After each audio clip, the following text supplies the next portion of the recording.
While we're waiting for Kratos vs. Ashura, I figured I could rank the 4 Season 11 death battles we have so far, all of which will be opinionated and all based on my personal taste. And finally, the verdict of the battle will not have an effect on the ranking, but the research will, to some extent. If you agree or disagree with my ranking, feel free to give me your own ranking down in the comments. But before we start, it's important to know the caliber of what we're working with here. As we all know, Rooster Teeth shut down and many of their shows were cancelled or put on hiatuses. Death Battle being no different. However, the team had a solution, and that was to go independent, with the funding for the show coming from, I think us?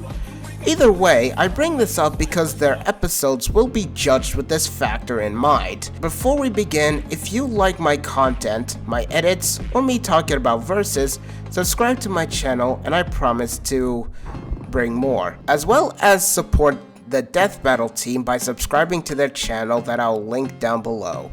With that out of the way, let's begin. The only reason why this episode was even a discussion was because Omni Man won with out-of-date evidence. Bardock vs. Omni Man is a forgettable Dragon Ball death battle that can be best described as not Goku vs. not Superman. But while the third time they did this, they actually kept in the spirit of the matchup and what death battle is about, this episode felt like all the problems they will face as the season goes on. And that's because it is. Omni-Man's model looks so awkward in 3D, the dialogues I swear didn't make any sense whatsoever, the fight is exactly what you'd expect, and despite the hype of Super Saiyan Bardock, the final blow is... But this battle isn't all bad. They got a good MK1 reference, even though Omni-Man fucked it up by not going around the planet just to punch Bardock. Bardock and Omni-Man's voice actors did a good job despite the dialogue sucking monkey fuck. The transformations from Bardock was pretty well done. Omni-Man using Bardock's tail just to hit him was such a Nolan thing for him to do, and Bardock's story was actually handled well in the analysis. Speaking of which, I haven't mentioned the analysis because that's how forgettable it is. The only thing memorable was that out-of-date information for that one Nolan feat that I forgot about. The analysis is literally a rehash of Nolan's story with extra content and a new character from a reoccurring series that has nothing new to bring to the table. Aside from the one ability he used before he died, I don't mind Nolan's story being rehashed because it actually completes his arc.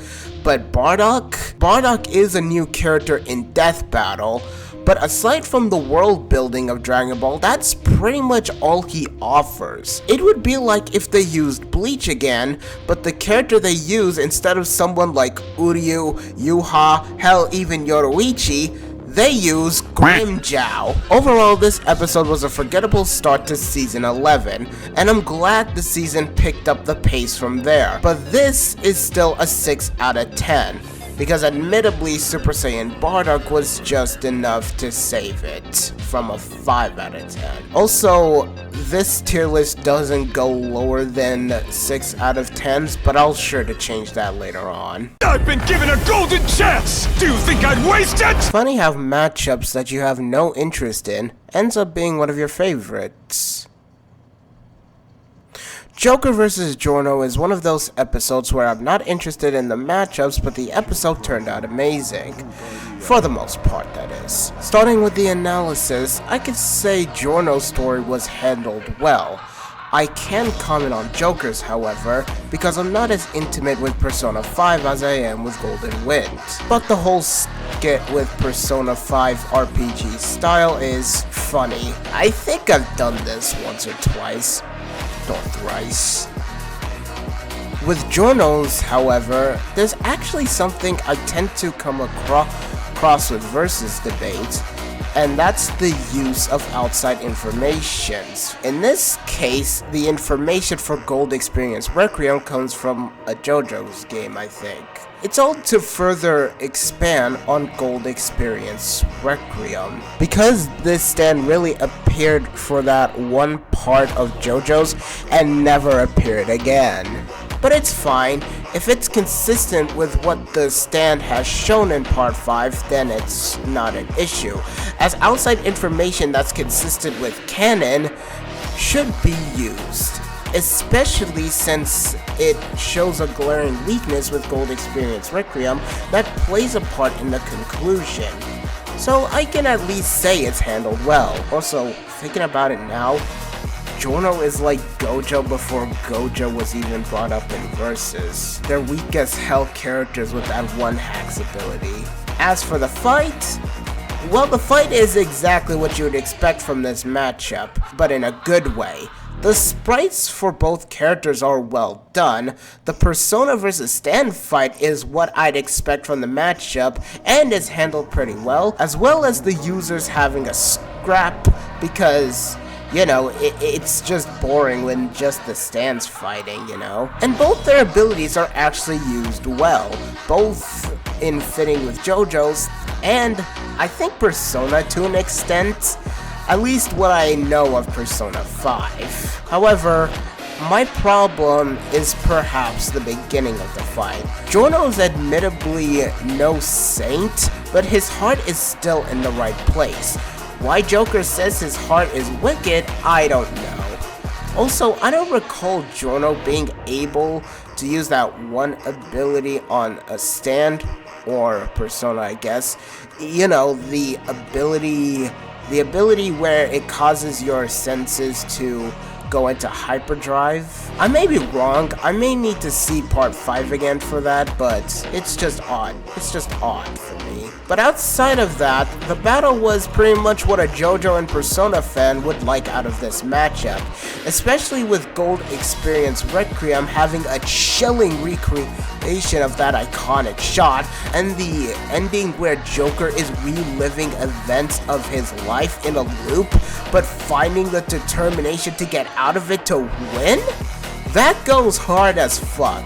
Aside from characterization issues and some oddities here and there, I still think this episode is a 9 out of 10. Good showing all around. Come on, he has friends. I mean, he's a feminist.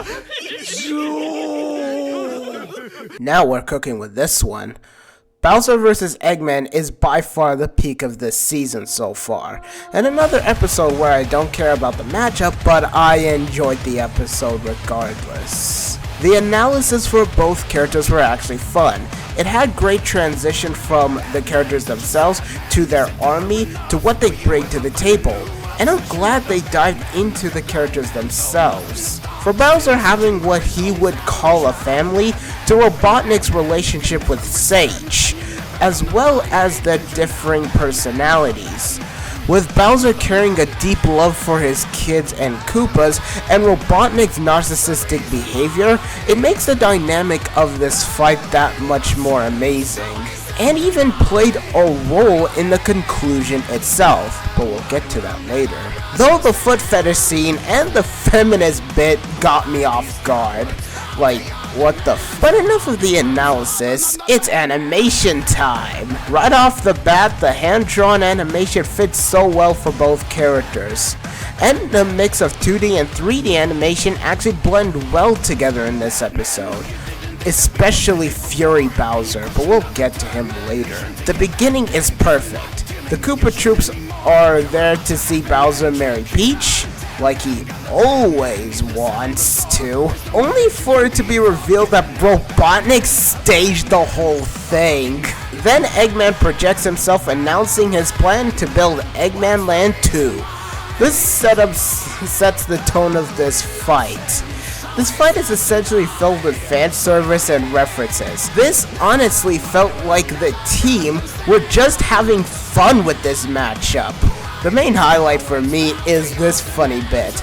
Bowser being tricked by a dummy and actually being so goddamn gullible, he genuinely thinks that's Robotnik and drops a "I've seen Toads do better" insult. This causes Robotnik to retort, "That's a decoy, you idiot," revealing his whole plan because of how baffled he was Bowser fell for it. That just plays into both characters, and I fucking love it. We of course get more highlights in this episode, with the gag of Infinite coming in to do something cool, which gives us this shot, which I swear I've seen this pose before, but where I can't figure out. King Boo, however, just laughs unaffected and drops a thwomp on the Jackal. This was a fucking meme apparently, and they just decided to play into it. That's just funny. And of course we get Metal Sonic, who gets his moment of being a badass, which feels like a nod to all the fan animation that makes this guy a fucking menace. Mainly Super Mario Bros. Z. But then we get to Fury Bowser, and god damn it, who cooked? This animation for Fury Bowser has no right to be as good as it is.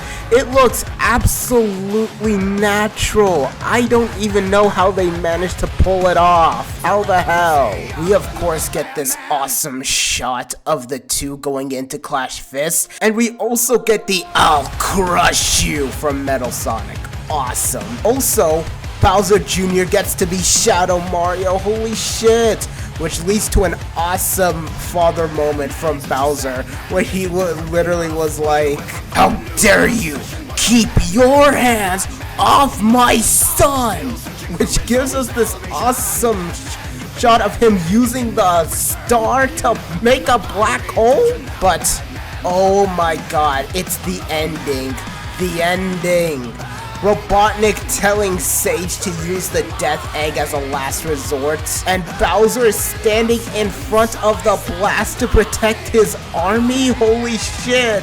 And of course, this shot of the Death Egg goes hard, but it continues. With Bowser turning into Dry Bowser, Bowser Jr. immediately went for the Death Egg, turning it into a coin block. Kid wasn't playing any games. Robotnik even has his own moment of characterization where he seems genuinely worried for Sage's safety because of what's established in Frontiers.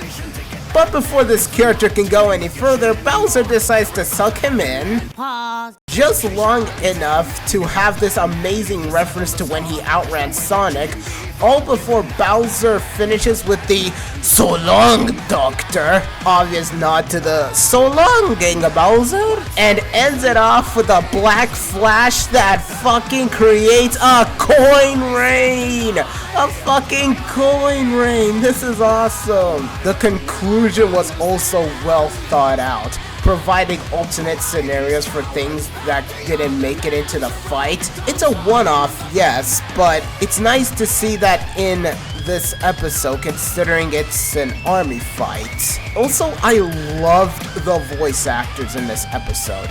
Yeah, I didn't comment on the voice acting much in the previous two episodes, cause they were passable at best, and mostly suffered from the dialogues between the two characters. But Bowser sounded amazing with all of his delivery, including his famous "Showtime" quote. Robotnik was also well done, and sounded pretty close to the games. And of course, Sage and Metal Sonic sounded awesome. Infinite, I think, is a voice clip, so I won't count it. Actually, I think some of Metal Sonic's is voice clips too, but you know, it's neither here nor there. But the final thing that brought this episode together, just the cherry on top of this Sunday, the music. Game over. The previous two soundtracks I don't dislike, but I didn't find them that catchy in my opinion. The first one kind of sounded like a recycled Despicable Invincible Me. What?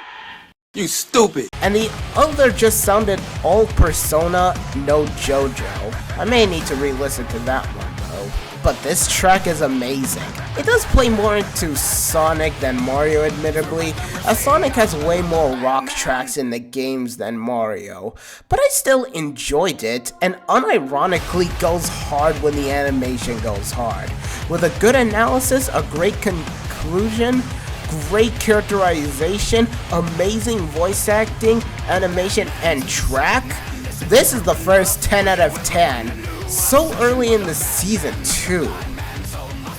Amazing. They made the purple one the imposter. Why am I the imposter? I don't have anything to lead into this segment. Among Us vs Fall Guys is definitely one of the more unique death battle cases. By that I mean both combatants can't fight. And no, I don't mean characters like Aang, who's a pacifist and shit. No, I'm talking about the fact neither combatants are actually fighters. The Among Us crewmates maintain the ship at all costs while the imposter kills relentlessly, and the Fall Guys literally push each other and play minigames. So with the nature of both combatants, I was curious how they'll approach this one. I'm not questioning Death Battle's abilities anymore, cause even with their restricted budget, they still made this. The analysis, I have nothing to say other than the jokes were funny somewhat, the references to other Death Battle members is fine, I actually like it, and the Among Us meeting joke kinda ran its course, with Boomstick pulling a JoJo level IQ on Ringmaster. They bring up other crossovers they had, and okay, look, these two have little to show for the battle. This is fine. Even the Twitter feed is fine. And I'm actually glad for their restricted budget with this matchup, cause having more from the Death Battle cast involved in this episode made for some entertainment. Especially Jocelyn at the end. Smug little bitch. Also the memes. Lots of memes. They're absolutely welcome. It makes sense for a matchup like this anyways. The animation... well, the animation wasn't what I was expecting, but in a good way. See, when I first saw this preview, I genuinely thought they would have the crewmates and the beans together to find out who's the imposter. Instead, the Among Us segment lasted for 24 seconds before the Fall Guys segment, which lasted 57 seconds. And in those time frames, the Among Us established the imposter is trying to kill everyone as they should. We have the beans displaying different personalities, from cowering in fear to wanting silence to figuring out the tasks, and one kill was made in this segment. In the Fall Guys segment, however, it's literally filled with memes, references, and a bunch of deaths, with the actual fight starting a minute 22nd into the animation. I'm not surprised they went down this route, especially since this matchup where the quirkiness should be shown in all its naked glory. From the personalities of each beings being shown, the fragile nature of the Among Us characters being shown, to memes like the twerking and the dancing Among Us, to this still where they snuck a Minecraft potion.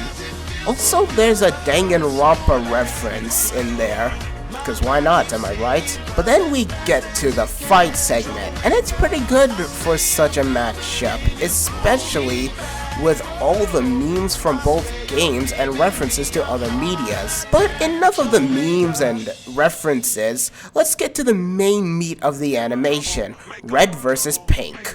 With Red being the imposter, surely that means he's gonna have a fighting chance, right? Well, as soon as Pink won the game show, Red comes out disguised as Purple, which apparently was supposed to be a joke on the Purple Man for Five Nights at Freddy's.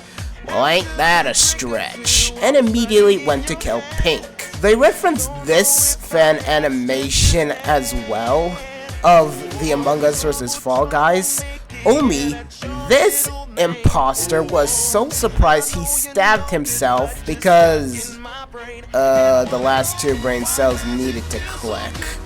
He then decided to pull an Alucard and pull out a gun. And of course, Pink needed to remind Red he's not him and beat the shit out of him. We of course get Banana Bomb, and at this point, Pink is just trying to get the crown while Red is trying to win his heart.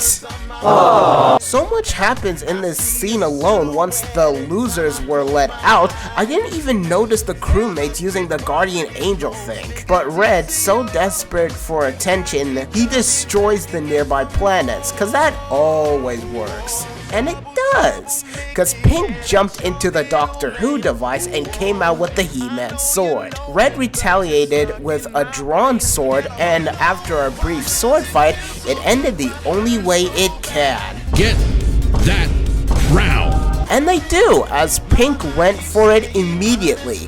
But of course, Red's 2 brain cells didn't get that part and went for Pink instead, not even caring about the crown. But then, Pink had the worst vision in his life. Red winning the game. And that's all it took for him to grab the crown and kill him with it. Pink looks down at his bloody hands, realizing he went so far as to murdering another being, and did the only thing he can. To the Fortnite! Finally, the conclusion was well done, to point out the imposter's not him, and anything he tries to do to the Fall Guys mean jack shit, when they can easily slap him to death. So that was Among Us vs Fall Guys. I have nothing except mindless fun, but that's exactly what this matchup is, mindless fun. I mean, at that point, it just depends if you enjoy mindless fun or not. This is a 9 out of 10, and a damn high one at that. So these are my rankings for this season. What are yours? Share in the comments, I would like to hear you out. By the time this comes out, tomorrow is Kratos vs Ashura. Hope the episode delivers. But until then, that's been my ranking of the 4 death battles of Season 11. Thanks for watching. Take care, everyone.